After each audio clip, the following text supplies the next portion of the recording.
우리에게 주실 말씀 여러분과 읽겠습니다. 에베소서 6장 10절에서 13절까지 말씀 짧기 때문에 일어나셔서 한 목소리로 같이 읽겠습니다.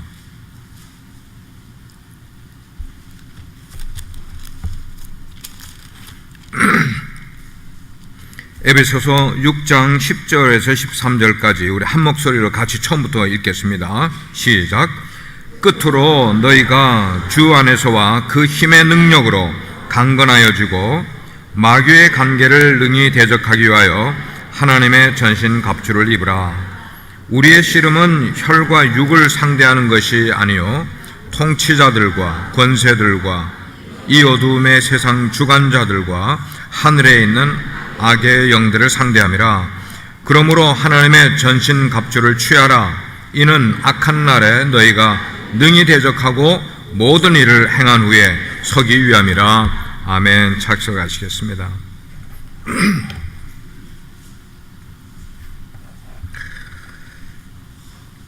최근에 세계 여러 곳에서 전쟁의 움직임들이 많이 일어나고 있어서 세계를 불안하게 하고 있어요. 시리아에서는 계속해서 내전이 일어나고 있고 그 내전에 어느 나라들이 관여하는가 하면 이스라엘과 이란이 관여를 합니다. 그리고 이스라엘 뒤에는 미국이 배후가 있고 또 시리아의 배후에는 러시아가 배후가 있어요. 그 말은 뭐냐면 한 지역에서 전쟁이 일어나지만 그 나라들만의 문제가 아니라 세계의 문제라고 생각을 하기 때문입니다. 우리가 아는 대로 노스이스트 아시아, 동북아시아에서 지금 또 아주 그 광풍이 많이 불다가 지금은 평화 무드로 가고는 있습니다만은 북한이 핵실험장을 폐기를 하는 것이 이제 폭파하는 것들이 서방 세계에 다 보여줬어요. 이거 뭔가 하면 평화적으로 우리도 나가려고 한다 하는 것들을 세계에다가 지금 보여주고 있는 그런 장면입니다. 그런 거에 맞춰서 또 미국은 지금 어떻게 시도를 하고 있어요? 미국은 북한에다가 이야기하기를 너희 정상하고 우리 정상하고 회담을 갖자. 그래서 아마 내일이면 싱가포르에서 미북 정상회담을 갖게 되는 것, 이런 모든 모습들이 지금 세계가 굉장히 급박하게 움직이고 있는데 분명한 것은 이런 움직임들이 이루어지고 있음에도 불구하고 무엇 하나가 명확하게 나타나는 것은 없다는 것이에요. 그 모습들이 무언가 움직이는 것 같은데 이게 어떻게 될지에 대해서 세상 사람들이 다 궁금하게 여기기 때문에 불안해지는 거예요. 어떻게 될까 하는 거죠. 이 전쟁의 생리란 말이에요. 그런데 아이러니하게도요, 우리가 믿고 우리가 늘 읽고 있는 이 성경 속에 보면은 전쟁에 관한 이야기가 참 많이 나오고 있는 것을 우리는 알게 돼요. 왜 거룩한 하나님의 성경책 속에 이렇게 전쟁에 대한 이야기가 많이 나오는가? 이걸 우리가 알아야 되는 거예요. 우리가 그냥 무심코 지나갈 그런 내용이 아닌 거죠. 성경 속에 이렇게 전쟁에 대한, 싸움에 대한 이야기가 많이 있는 것은 우리들의 삶이, 그리고 우리들의 신앙생활이 곧 뭐라는 거예요? 전쟁이라는 것을 우리에게 간접적으로 이해시켜주고 있는 그런 내용이 될 수가 있는 거예요. 자, 이렇게 성경 속에는 사실 전쟁과 싸움에 대한 이야기들이 이렇게 많이 있는데도 불구하고 하나님을 믿는 하나님의 백성인 우리는 그저 세상에 살다가 그냥 천국 가면 된다는 걸로만 생각을 하고 신앙생활을 너무 그냥 단순하게 생각을 하는 경우가 많이 있다는 거예요. 우리 신앙생활 속에. 그래서 영적 싸움이라는 것이 우리의 삶 가운데 굉장히 중요한 파트임에도 불구하고 이 영적 싸움이나 영적 전쟁을 너무나 모르는 거야. 누가 모르는가 하면 하나님을 믿는, 예배를 하고 있는, 그리고 성경을 알고 있는 우리들이 영적 싸움에 대해서는 너무나 무지하고요, 무지할 뿐만 아니고 관심도 전혀 없는 것처럼 인생을 살아가고 있는 모습이 문제이면 문제라는 것입니다. 정치적으로든지 사회적으로든지 이렇게 혼란과 불안의 세대가 되게 되면은 교회는 교회마다 막 외쳐요. 뭐라고 외칩니까? 성경으로 돌아가야 된다. 말씀으로 돌아가야 된다. 그렇게 외치는 것은 많이 있는데도 불구하고 말씀 어디로 돌아가야 되느냐, 말씀 속에 무엇으로 우리가 돌아가야 되느냐 하는 것을 물어보면은 아무도 몰라요. 어떤 말씀으로 돌아가야 되느냐, 오늘 그것을 여러분들이 생각을 하시면서 말씀을 듣게 될 때에 성경이 말하고 있는 전쟁이 어떤 것을 의미하는지를 우리는 이해를 해야만 합니다. 성경이 전쟁에 대한 기록이 참 많이 있어요. 구약은 보면은 출애굽기부터 레위기, 민수기, 신명기 쭉 역대상, 열왕기상 이런 거 보면은 전부 전쟁 이야기예요. 전쟁 이야기. 왜 이런 전쟁 이야기가 많이 나와 있느냐? 우리 신앙생활이 일종의 전쟁처럼 가고 있는 것인데, 싸움이 없이는 신앙생활이 이루어질 수가 없는데, 이 싸움을 우리는 준비를 하고 있는가, 어떻게 싸워서 이길 수 있는가 하는 것에 대해서는 별로 관심들을 갖지 못하고 신앙생활 하는 모습이 있다는 것이에요. 오늘 우리가 읽은 12절 말씀을 보게 되면은 이렇게 말씀을 하고 있어요. 우리의 싸움은 혈과 육을 상대하는 것이 아니라, 이렇게 이야기했어요. 벌써 데피니션이 이렇게 나왔어요. 아니다. 뭐가 아니다? 혈과 육이 우리의 싸울 대상이 아니다.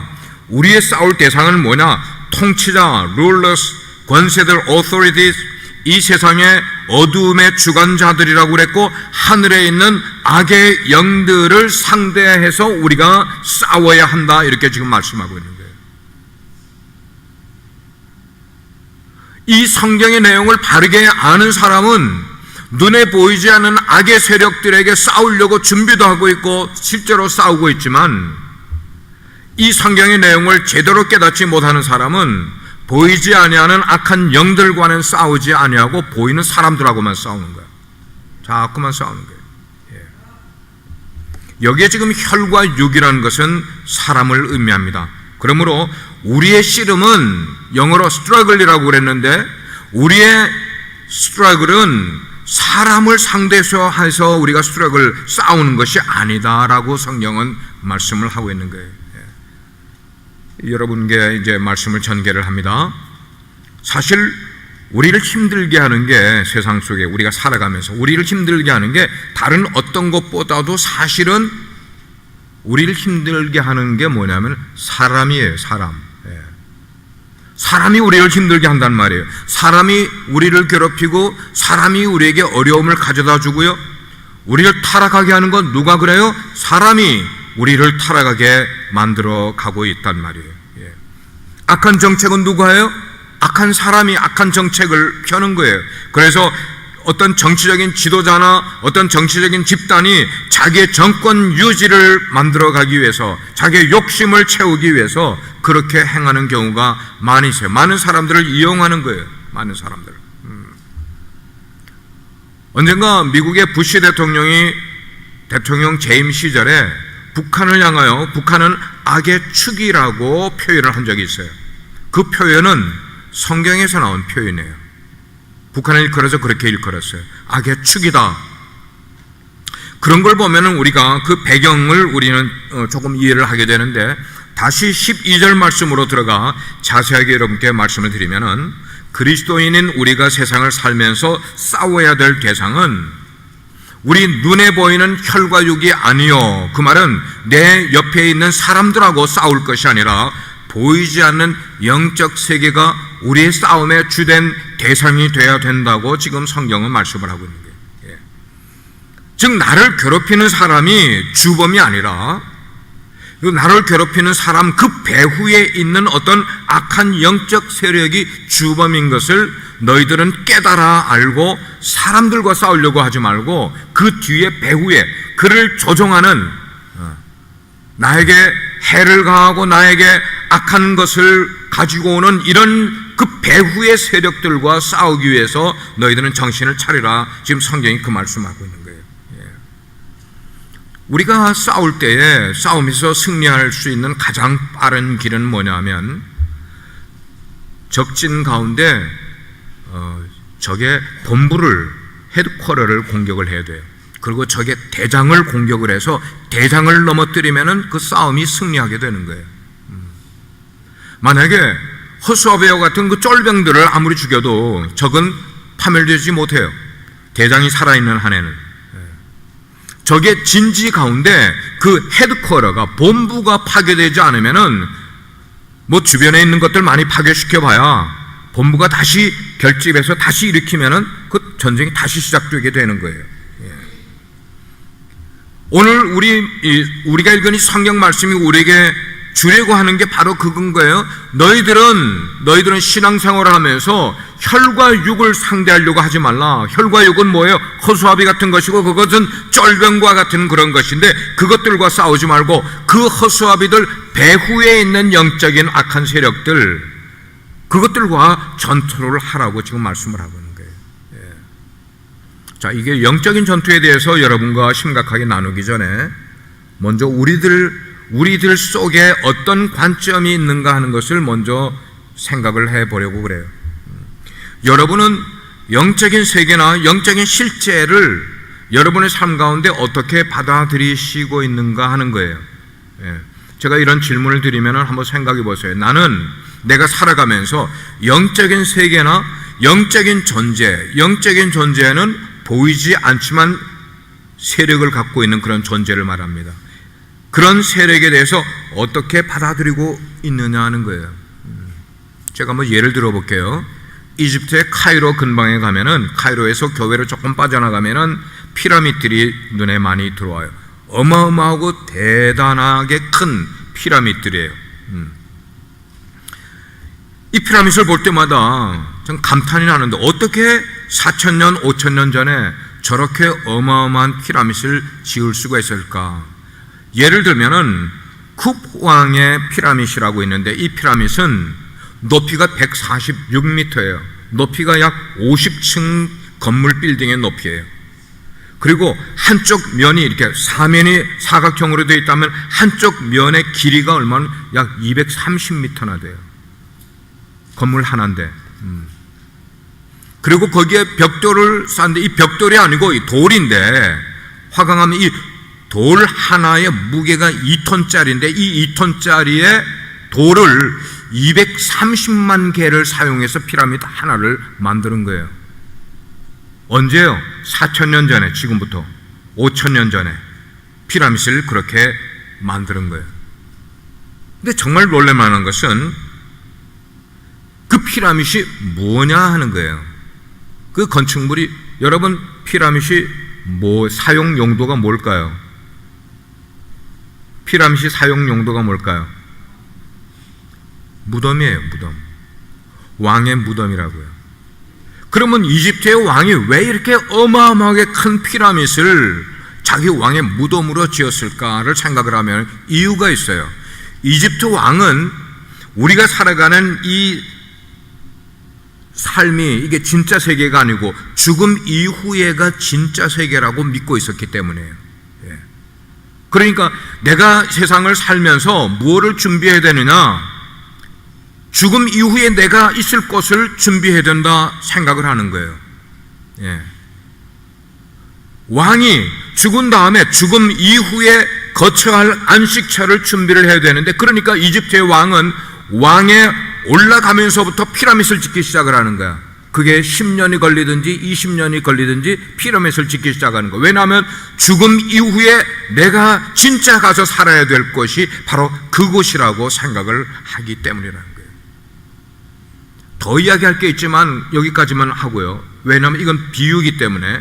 자, 4,000년, 5,000년 전에 살았던 이집트의 왕도 현실 세계가 전체가 아니라 미래의 죽음 이후의 세계가 분명히 있다는 것을 믿고 피라미드를 그렇게 어마어마하게 지었다면은 오늘을 살아가고 있는 오늘날은 어떠냐는 거예요. 요즘 사람들 가운데 죽은 다음에 그렇게 어마어마하게 커다란 무덤을 짓는 사람이 있습니까? 그렇게 큰 무덤을 짓는 사람은 없어요. 문제는 뭐냐면 오늘을 살아가는 현대인들은 죽음 이후의 세계에 대해서 준비하는 자세가 별로 보이지 않는다는 거예요. 4,000년, 5,000년 전에도 이집트의 왕은 죽음 이후에 분명히 세계가 있다, 그 세계가 진짜 세계일 거다라고 믿으면서 살아있는 동안 열심히 그것을 준비를 했는데, 오늘을 살아가고 있는, 과학이 이렇게 발전을 하고 있는 오늘을 살아가고 있는 현대인들은 사후의 세계에 대해서도 전혀 생각하지도 않고, 뿐만 아니고 영적인 세력이 있는지 없는지에 대한 관심도 갖지도 아니하고, 영적인 세계가, 그리고 영적인 그 세력이 나의 인생에 어떤 영향을 끼치고 있는지에 대한 것도 전혀 관심 없이 살아가고 있는 사람들이, 현대 대부분의 사람들이 그렇게 살아가고 있다는 거예요. 그런 사람들이 영적인 전쟁이나 영적인 세력에 대해서 관심을 가지겠어요? 관심 가질 이유가 없는 거예요. 우리가 지금 그렇게 살아가고 있다는 거예요. 어떻게 보면 우리가 살아가는 것은요, 죽음 이후에는 아무것도 없는 것처럼 오늘의 모든 것을 다 쏟아가면서 인생을 살아가고 있는 모습이 우리 그리스도인들도 마찬가지라고 생각을 해요. 하나님은 이 미래의 세계, 영원한 세계를 위하여서 그것을 준비하는 단계로 70년에서 100년 정도의 인생을 우리에게 허락하셔서 너희들이 사후에 살아갈 그 어마어마한 세계, 그 세계를 이렇게 준비를 해야 잘 준비하는 것이라고 우리에게 그 준비하는 기간으로 주셨는데, 우리는 그것을 준비할 생각은 전혀 하지 않고 현실 세계, 이 살다가 70년, 90년, 100년 살다가 끝날 이 세계에다가 모든 시간과 에너지와 내 관심과 이런 거를 집중해서 살아가고 있는 어리석은 모습이 있단 말이에요. 그러니까 이집트에 이전에 살았던 왕들이나 그런 사람들이 사후의 세계를 진지하게 준비하던 그런 사람들이 생각할 때 오늘 살아가는 사람들을 어떻게 여기겠어요? 진짜 너희들은 인생이 뭔지 모른다. 사탄의 전략이 있는데 그 전략 가운데 하나는 뭐냐면, 사람으로 하여금 사탄이 존재하지 않는 것처럼 믿게 만드는 거예요. 이게 사탄의 전략인 거예요. 이런저런 우리의 관심을 빼앗는 것들을 많이 가지고 있으면서 사탄의 존재하는 것들을 뒤에서 다 배후에서 조종을 하고 있으면서, 그러면서도 사람들로 하여금 사탄의 존재를 믿지 않게 만들려고 하는 작전이 뭐냐? 이게 사탄의 작전인 것이에요. 우리가 인생을 살아가면서 많은 악을 봐요. 악한 일을 하는 것을 봐요. 그래서 예를 들어서 뭐 자식이 아버지를 죽인다든지, 아니면 나하고 전혀 상관없는 사람을 총으로 쏴서 죽인다든지, 이게 다 악한 거에서 나오는 거죠. 정상적인 선한 것에서 나올 수 있는 것이 아니에요. 근데 이 악을 누가 행하느냐? 악을 누가 행하느냐? 물론 악을 행하는 것은 혈과 육을 가지고 있는 사람이 행하는 게 분명해요. 그러나 여기로 끝나면은 우리는 다 속고 있는 거예요. 우린 다 속고 있는 거라고요. 그래서 우리 인간은 태어날 때부터 악한가 선한가, 이것이 옛날에 철학자들이나 성인들이 고민하는 것이 그거예요. 인간은 태어날 때부터 선한 존재인가, 아니면 태어날 때부터 악한 존재로 태어나는가? 왜냐하면 인간이 정말 인간이라고 보기 어려운 그런 악을 행하는 모습들이 우리 가운데 있기 때문이라는 것이죠. 그러니까 악을 행하는 것이, 우리가 악을 행했다, 내가 악을 행하도록 결정을 해서 내가 행동을 했다, 이렇게 생각을 하면 우리는 속고 있는 거예요. 왜냐하면 그 악을 행하는 배후에 악을 행하는 사람들을 꼭두각시로 여기고 조종하고 있는 그런 배후의 세력이 분명히 있음을 우리는 알아야 되는 거예요. 이게 어마어마한 세력인 거예요. 한번 제가 성경 가운데서 예를 한 가지 들어보면은 그거예요. 베드로와 예수님의 대화 가운데 가이사라 빌립보 지역에서 예수님이 제자들을 불러 모으고 가서 전도하고 온 제자들에게 예수님이 물어요. 사람들이 나를 누구라고 하더냐? 그러니까 뭐 예레미야라고도 하고 엘리야라고도 하고 선지자 중에 한 사람이라고도 하고 뭐 이렇게 저렇게 이야기를 해요. 그럴 때 예수님이 제자들에게 아주 핵심적인 질문을 던집니다. 그러면 너희는 나를 누구라고 하느냐? 너희는 나를 누구라고 하느냐? 그러니까 성격이 급한 베드로가 확 대답을 하기를 뭐래? 주는 그리스도시요 살아계신 하나님의 아들이십니다. 오늘 보니까 선교 탐험대가 가서 메모라이즈 하는 그 그 메모리 버스 가운데 하나가 그 버스가 나왔던 것 같아요. 주는 그리스도시요 살아계신 하나님의 아들이십니다. 그러니까 예수님이 박수를 쳐줬어요. 박수를 쳐주시면서 뭐라고 말씀하셨는가 하면은 이것을 내게 알게 한 알게 한 분은 내 혈육이 아니고 하늘에 계신 나의 아버지시라고 이야기를 한 거예요. 그 말은 뭐냐면 이것을 내게 알게 한 것은 혈육이 아니다 이 말이에요. 사람이 너로 하여금 이것을 알게 해준 게 아니라 하늘에 계신 아버지께서, 영적인 권세를 가지고 계신 아버지께서 너로 하여금 그런 대답을 하게끔 알려주셨다고 말씀을 하셨어요. 그리고 나서 예수님이 또 말씀하시기를 앞으로 내가 빠른 시일 안에 고난을 많이 받게 될 것이다. 그리고 내가 사람들에게 죽임을 당할 것이고 그리고 나는 죽었다가 3일 만에 다시 부활할 것이다 하는 것을 제자들에게 또 계속해서 이야기를 해줬어요. 그랬더니 똑같은 베드로가 조금 전에 예수님을 하나님의 아들이라고 고백을 했던 베드로가 그 다음에 뭐라고 이야기하니까 주님 그렇게 하시면 안 됩니다.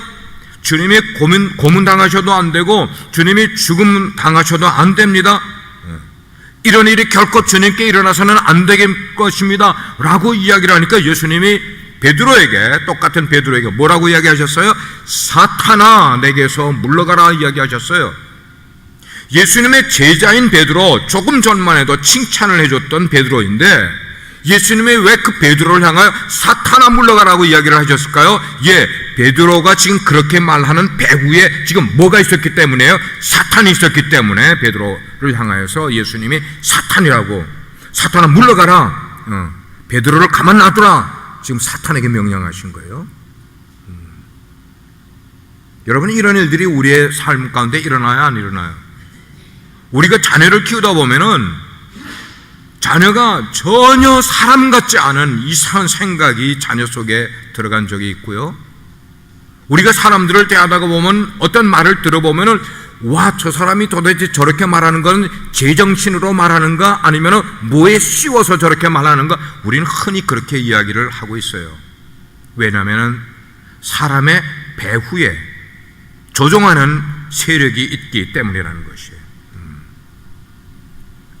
예수님께서 그런 말을, 그렇게 대답을 하는 베드로에게 말씀하시기를 사탄아 내 뒤로 물러가라, 그렇게 말씀하시면서 하나님의 일을 생각지 않고 네가 사람의 일을 생각한다 이렇게 얘기하는 거예요.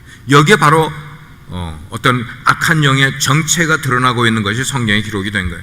여러 가지 예화가 있긴 합니다만 사탄이 이런 인간적인 정을 앞세워서, 인간적인 생각을 앞세워서 하나님의 일을 막으려고 했지만 예수님이 그걸 아시고 그거를 미연에 방어를 하셨기 때문이라는 거예요. 그렇기 때문에 여러분, 혈과 육을 가지고 있는 저와 여러분은 굉장히 인생을 살면서 조심해야 된다는 표현입니다. 말하는 것도 조심해야 되고 생각하는 것이나 행동하는 것들이 조심해야 된다는 거예요. 왜냐하면 우리는 그렇게 표현을 잘해요. 내 생각에는 I think something. 내 생각에는 이라고 하는 것들이 얼마나 어리석은 것이고 얼마나 사탄에게 이용당하는 그런 생각과 그런 말을 우리가 할 수 있는지를 우리가 알아야 된다는 것이에요. 우리가 세계 역사를 보게 되면은 그 역사에 옛날에 일어났던 그런 일들을 우리가 쭉 볼 수가 있어요. 과거에 이런 결정을 해서 이런 일들이 일어났었구나 하는 것을 우리가 히스토리를 보면은 다 알게 돼요. 그런데 그 히스토리 속에 보면은 엄청나게 오류와 어리석은 일들이 이루어졌던 것을 우리는 보게 돼요. 어떻게 옛날에 이런 어리석은 일이 일어났을까? 이런 엄청난 일이 어떻게 역사 속에, 우리 인류 역사 속에 일어날 수 있었을까 하는 것들을 우리가 끄집어낼 수 있는데 그 배후에 악한 영의 세력이 있었다는 것을 우리는 이해를 해야만 한다는 것이에요. 제가 예를 들면 여러분도 잘 아시는 그런 일이기 때문입니다. 독일의 히틀러 체제를 한번, 나치에 대한 것을 여러분께 설명을 드리겠어요.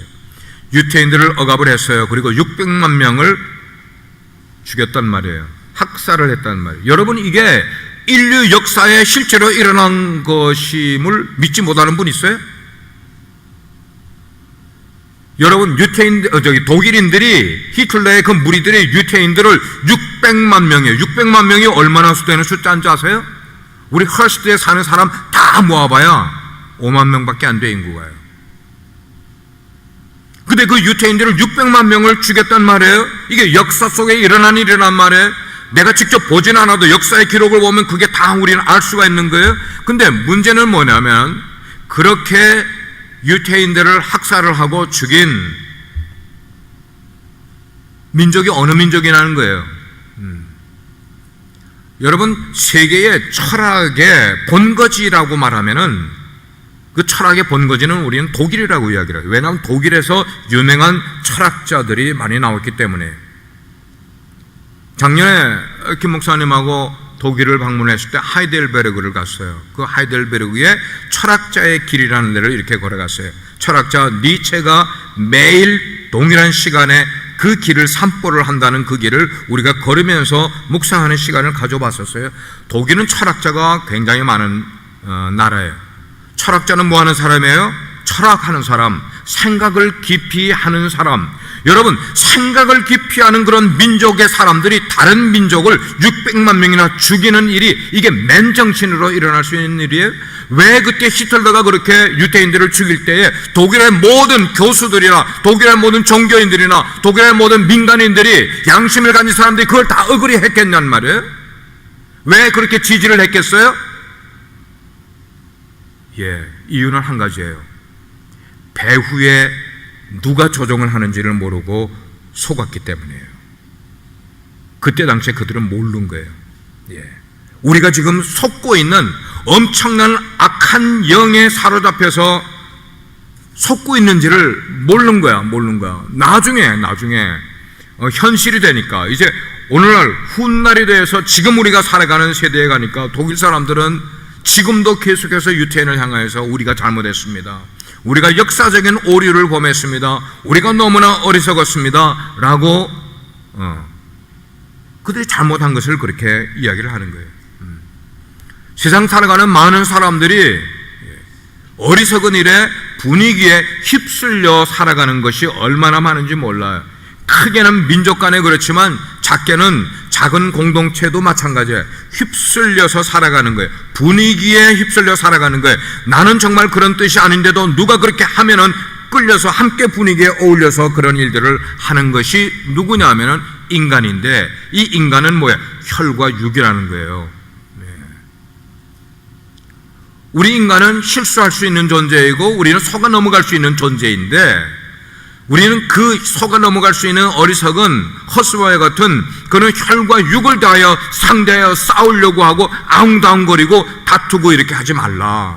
오히려 너희들은 그 뒤에서 엄청나게 큰 세상의 권세자들이나 하늘의 악한 어둠의 영들을 다스리는 그런 세력들하고 싸울 준비를 하고 싸워야 된다고 말씀을 하고 있는 거예요. 성경이 우리에게 지금 그 얘기해 주고 있는 거예요. 그렇기 때문에 우리는 인생을 살아가면서 정말 겸손해야죠. 어떻게 겸손해야 돼요? 내가 내린 그 결정에 대해서 우린 자신할 수가 없는 거예요. 나는 오늘 이런 결정을 내렸어도 이것이 정말 맞다고 이야기할 수가 없는 거예요. 그만큼 어리석은 존재란 말이에요. 그러니까 우리는 늘 기도하면서 살아가야죠. 기도하면서. 우리가 기도한다는 것은 뭐예요? 내 자신의 약점을 인정한다는 거예요. 나는 부족한 존재라는 거예요. 나는 연약한 존재이고 모순이 있을 수 있는 존재이기 때문에 하나님이여 나를 도와주십시오 라고 해서 하는 게 뭐예요? 그게 기도란 말이에요. 우리는 영적 전쟁을 하려면 마귀의 간계를 알아야 됩니다. 영어로 schemes라고 이야기를 했어요. 마귀의 간계를 알아야 돼요. 마귀가 우리에게 어떻게 우리를 무너뜨리느냐, 우리를 성도를 회방한다고 성경은 말씀을 하고, 회방한다. 예수님이 주신 여러 가지의 그 비유 가운데 가라지의 비유가 있어요. 여러분, 알곡과 가라지. 그래서 한 농부가 자기 땅에다가 곡식을 심었어요. 씨를 이렇게 쭉 뿌렸는데 그날 밤에 원수가 와서 그 주인이 뿌린 곡식 씨 거기다가 뭘 덧뿌렸는가 하면 가라지 씨앗을 덧뿌렸다 그랬어요. 그러니까 곡식과 알곡과 가라지가 같이 땅에 들어가서 자라는 거예요. 같이 자라. 근데 이 가라지의 역할은 뭐냐면 알곡, 곡식이 먹고 차지해야 될 그 영양소를 이 가라지가 다 뺏어 먹는 거예요. 그리고 이 곡식이 자라는 것을 방해하는 거야. 이게 회방한다는 거야. 회방한다. 예수님은 밤에 와서 가라지를 씹는 원수를 성경에서 뭐라고 일컬었어요? 마귀라고 예수님이 일컬었어요. 마귀. 곧 사단이에요. 그러니까 사단은 뭐야? 우리 성도들의 삶을 회방하려고 존재하는 자들이에요. 그래서 우리의 마음밭에 뭘 뿌리는가 하면 근심이라는 가라지를 뿌리고, 염려라는 가라지를 뿌리고, 그리고 불안과 분노하는 것, 이런 가라지를 우리에게 뿌림으로 우리 성도들 속에 있는 기쁨을 빼앗아가 버리는 거예요. 행복도 빼앗아가려는 거예요. 마음에 있는 평안도 빼앗아가 버리는 거예요. 왜? 이것이 있었는데 가라지가 우리 속에 들어오게 되니까. 이 원수가 와서 우리 가정에 들어오는 거예요. 우리 교회에 들어와 우리가 이 세계 속에, 이 역사 속에 이 가라지를 뿌려놓는 거예요. 그렇게 해서 서로 평안하던 사람들 속에 다툼이 일어나게 만드는 거예요. 불신하게 만드는 거예요. 우리의 인생의 형통함을 빼앗아가 버리고 축복을 회방하는 거예요. 하나님의 사람들이 주님을 사랑하고 열심히 신앙생활에 매진하려고 하게 될 때에 그 속에 가라지를 뿌려놓는 거, 무슨 가라지를 뿌려놔? 의심의 가라지를 뿌려놓는 거예요. 나태와 게으름의 가라지를 뿌려놓는 거예요. 우리로 하여금 하나님을 위하여 열심을 내려고 하는 것들을 다 빼앗아가 버리는 거예요. 평소에는 신실하게 하나님을 잘 섬겼던 사람에게 마귀가 와서 그 사람 속에 가라지를 딱 뿌려놓게 되면은 그의 생각과 그의 마음이 사단에게 붙들려서 그 사람은 점점 하나님의 일을 회방하는 사람들로 변해버리게 되는 거예요. 이전까지만 해도 하나님의 일을 그렇게 신실하게 잘하던 사람인데 사단이 거기다가 가라지를 뿌려놓으니까 그 이후에 그의 행동과 그의 말이나 생각이나 이게 뭐냐면 하나님의 일을 방해하는 것들로 변해버리게 되는 거예요. 그러므로 사랑하는 여러분들이요, 우리는 사단의 관계를 대적을 해야 된다는 거예요. 대적해야 된다. 그냥 가만히 이렇게 당해서 안 되고 대적을 해야 된다. 두 번째로 사단이 우리에게 가지고 오는 관계는 뭐냐? 우리를 흔들어요. 성도들을 흔들어요.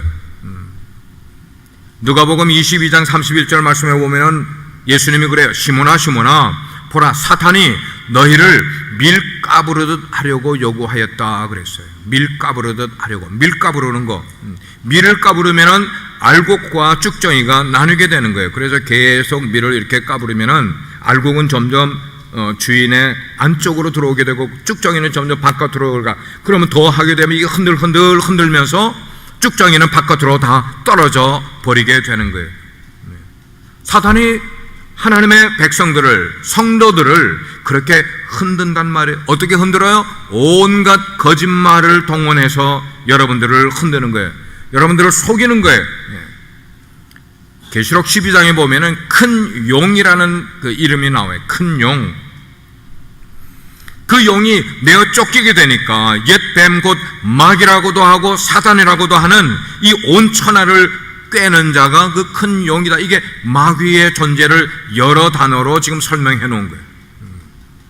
그러면서 온 세상을 다니면서 중상모략을 하는 거야.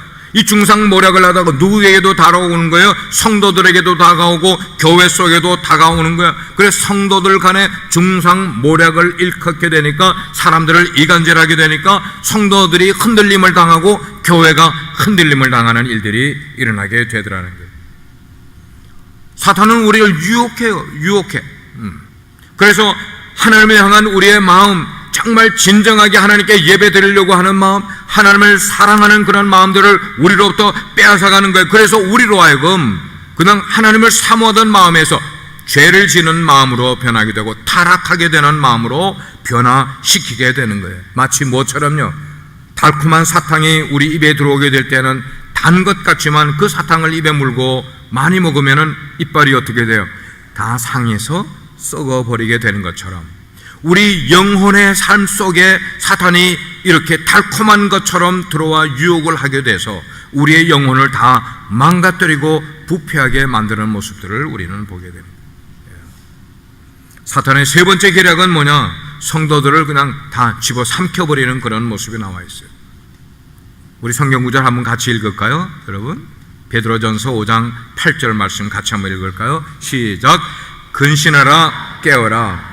너희 대적마귀가 우는 사자같이 두루 다니며 삼킬 자를 찾나니 너희는 믿음을 굳게 하여 저를 대적하라. 사탄이 마치 모처럼요 굶주린 사자처럼 으르렁거리면서 삼켜 먹을 자를 찾아서 온 세상을 배회하고 다닌다는 것이에요. 그렇게 찾으러 다니다가 성경에 나오는 인물들 가운데 아담과 하와도 덜컥 그냥 그렇게 먹혀버리잖아요. 가룟 유다, 예수님을 그냥 계속 쫓으면 되겠는데 사탄이 가룟 유다의 마음 가운데 가라지를 딱 심게 되니까 그때부터 엉뚱한 마음을 갖게 되고 예수님을 쫓되 자기의 욕심을 채우기 위해서 예수님을 쫓는 사람으로 변화되니까 결국 사탄이 와서 덜컥 삼켜버리잖아요. 아나니아와 삽비라라는 사람이 사도행전에 나와요. 교회 일꾼들이었어요. 그런데 바나바가 자기의 재산을 팔아서 사도 베드로 앞에 갖다 바치고 사람들이 베드로를 바나바를 그렇게 이렇게 리스펙하는 것을 보게 되니까 이 속으로 이렇게 왜 사람들이 나를 리스펙하지 않지? 그러면서 자기의 재산을 또 다 팔아버려요.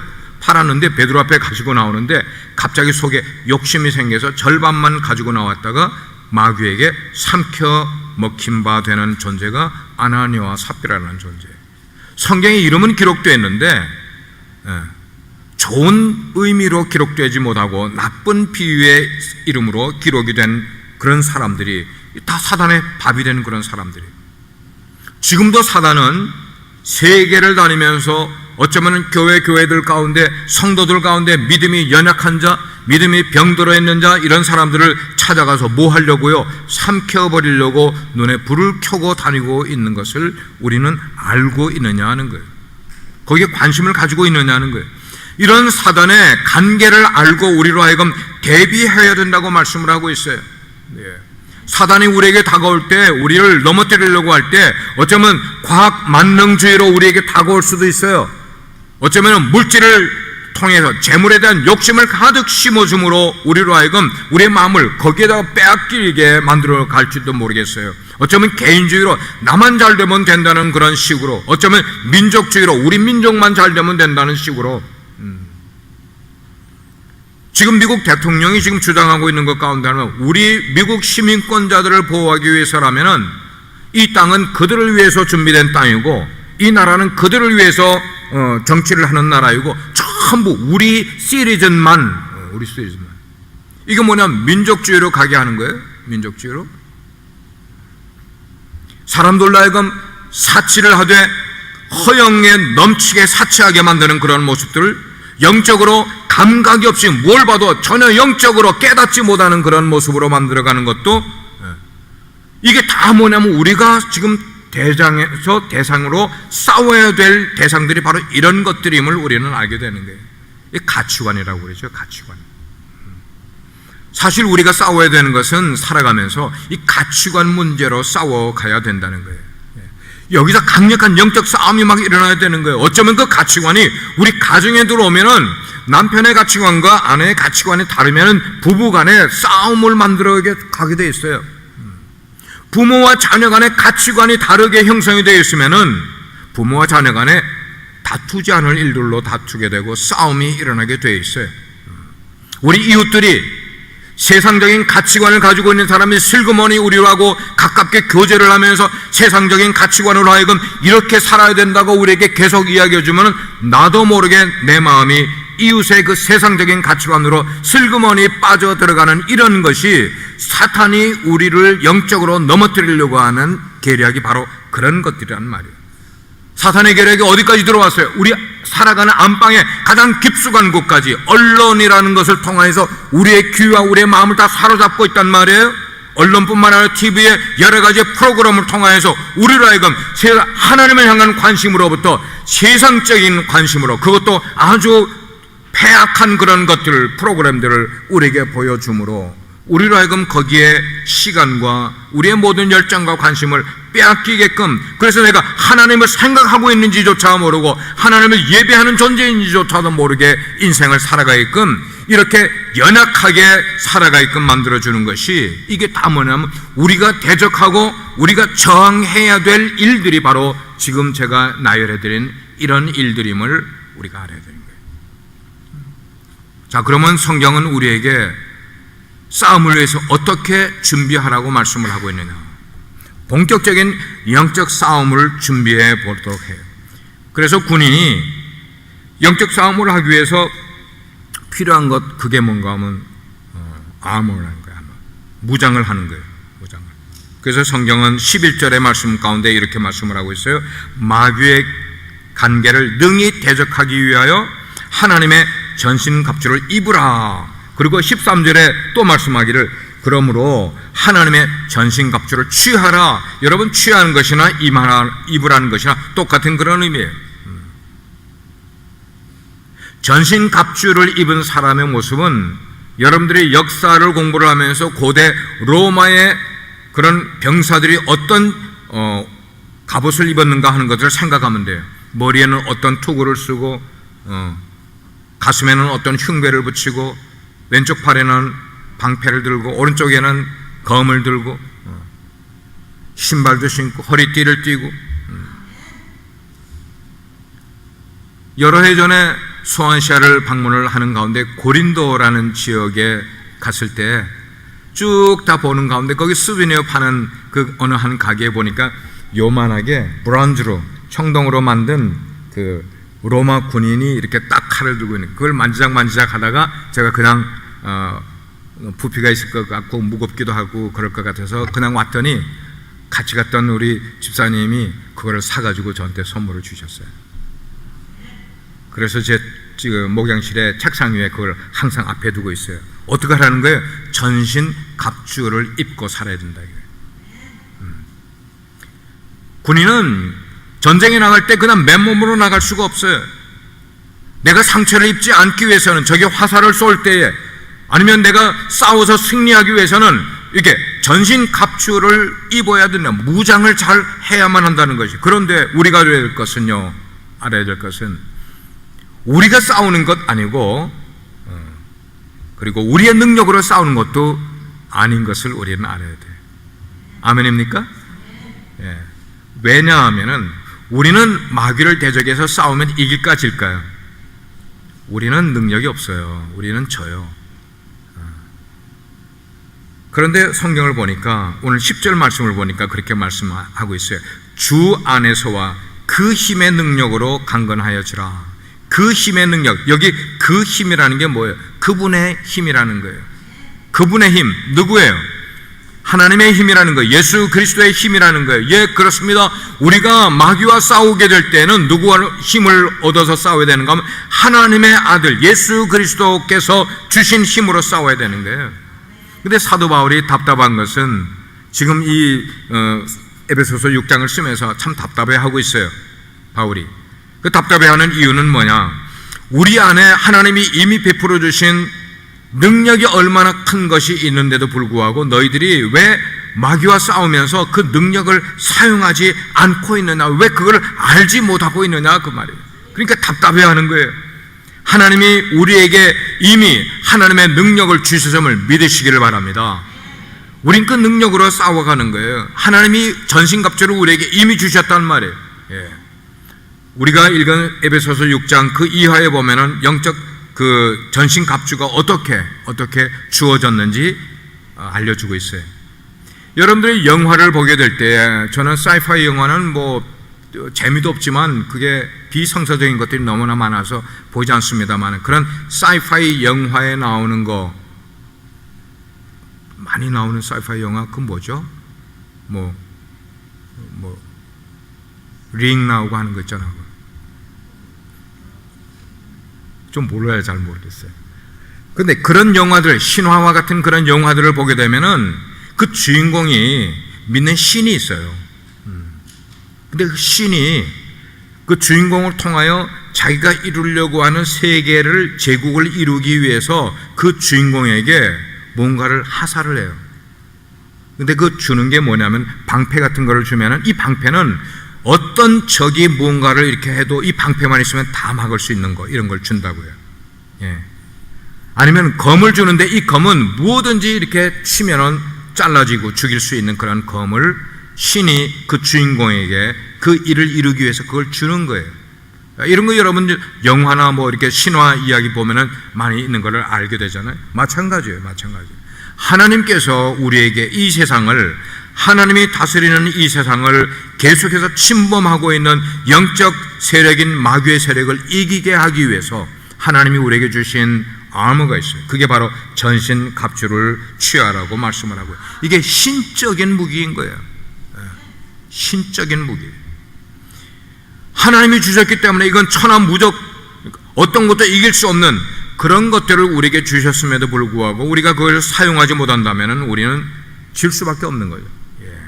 자, 이런 배후 세력들이 있게 될 때에 우리를 위하여서 힘써 주시는 분 예수 그리스도를 우리가 외치고 우리가 그분에게 기도하게 될 때에 우리가 기도를 해야 되는데, 영적 싸움에서 이기려면은 많은 성도들이 기도의 중요성은 알고 있는데 실제 어떤 문제가 있게 될 때에 아는 것에 비해서 실제로 기도하지 못하고 있는 모습이 많아요. 육신이 약한 거예요. 마음은 원하는데 육신이 약해. 그렇기 때문에 우리가 먼저 하나님께 기도할 때에 먼저 육체의 싸움에서 이기게 해달라고, 하나님이여 내 육체를 제어할 수 있는 힘을 주시고 내 육체를 이길 수 있는 힘을 주십시오 해서 육체와의 싸움에서 이긴 다음에 그 다음에는 하나님께 기도해서 기도를 할 수 있게 되면 그때부터 우리가 영적인 싸움을 갖게 되는 거예요. 이 영적인 싸움에서 승리하면 우리 인생의 모든 일들을 우리는 이겨낼 수 있는 줄 믿으시길 바랍니다. 적을 알고 싸워야만 되는 거예요. 하나님의 말씀과 믿음으로 우리가 싸워야만 되는 거예요. 그리고 적극적으로 기도 생활에 힘써야만 하는 거예요. 오늘 말씀을 종합을 하겠습니다. 사랑하는 여러분, 우리가 신앙생활 하는 이 신앙생활은 다른 말로 표현하면 바로 영적인 싸움이나 마찬가지예요. 영적인 싸움이 전혀 내 삶 가운데 일어나지 않으면 그 사람은 신앙생활 하지 않는 거나 마찬가지예요. 당연히 일어나게 되어 있어요. 이 영적 싸움에서 승리하기를 원하시면 아멘 하시길 바랍니다. 그러다면은 주님 안에서 영적으로 강해져야만 되는 거예요. 영적으로 강해지려면 하나님의 전신갑주를 입으라고 말씀해 주고 있어요. 그렇게 하나님의 전신갑주로 입으면서 마귀가 어떤 모습으로 공격을 해오든지 이겨내고 우리 속에 있는 평강과 기쁨과 그리고 평안과 은혜를 잃어버리지 않는 여러분 되길 주의 이름으로 축원합니다. 기도하시겠습니다. 아버지 하나님, 여름입니다. 나태하기 쉽고 게을러지기 쉬운 때입니다. 그래서 우리 성도님들과 함께 영적 전쟁에 관한 말씀을 나누었습니다. 성경에는 많은 전쟁 이야기가 있습니다. 이것은 우리의 신앙생활이고 전쟁과 같기 때문입니다. 오 하나님, 우리에게 부대끼는 크고 많은 일들, 눈에 보이는 것만 문제가 아니라 그 눈에 보이는 것 뒤에 조종하고 있는 배후의 세력이 누군가를 우리로 하여금 알게 해주시고 그것을 위해 애쓰는 저희들 되게 해주십시오. 예수님의 이름으로 기도합니다.